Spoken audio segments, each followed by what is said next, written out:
In this video, let's go over phone communication basics. We're going to start by discussing what happens in the beginning of the call.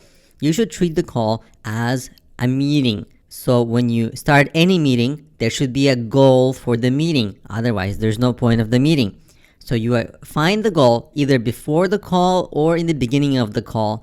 And also in the beginning of the call, what you want to do is smile when the call starts and have good energy.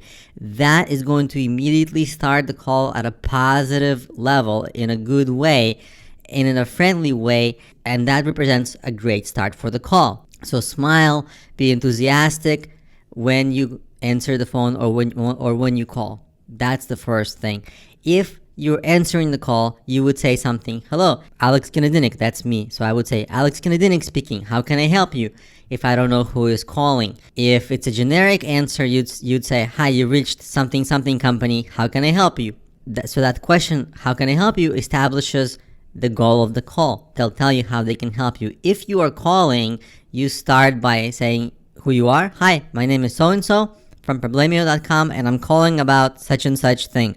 That establishes why you're calling. Or sometimes people get so many different calls, if they don't immediately recognize that it is you calling, they might think in some kind of a spam, and who knows. I often do think when people call me it's some kind of a spam call, especially if I don't know who it is. So it's good to introduce yourself, not just your name, because they might not remember, but from where you are, how they know you, so that they know, oh, it's a good call. And of course, you want to be in a quiet place when you call. Sometimes people call from Starbucks. You want to be careful because they usually play background music and it's really hard to hear.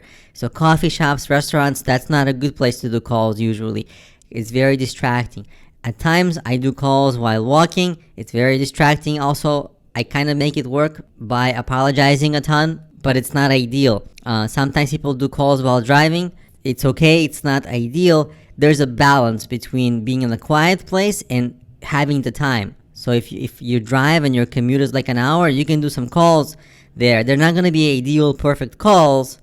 It's maybe a little noisy. You maybe can't look at a computer, but you can devote an hour to that person, where you might not be able to devote an hour to that person otherwise. So if you can try to be in as quiet a place as possible.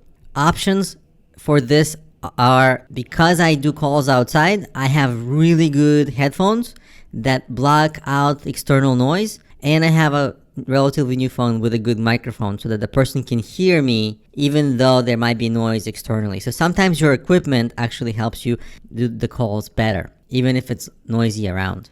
Now, let's talk about what to do during the call. So far, you've started the call well, you've established a goal for the call. If you haven't established a goal for the call by asking how can I help you, just make sure you at some point identify what's the ideal outcome of this call. For you, you should know what the ideal outcome would be, and you should definitely ask your conversation partner how you can help them and what you can need. And if they're vague, ask again. Just make sure, because you want to make sure that you address that you get them to a good place by the end of the call. So as you talk, keep smiling.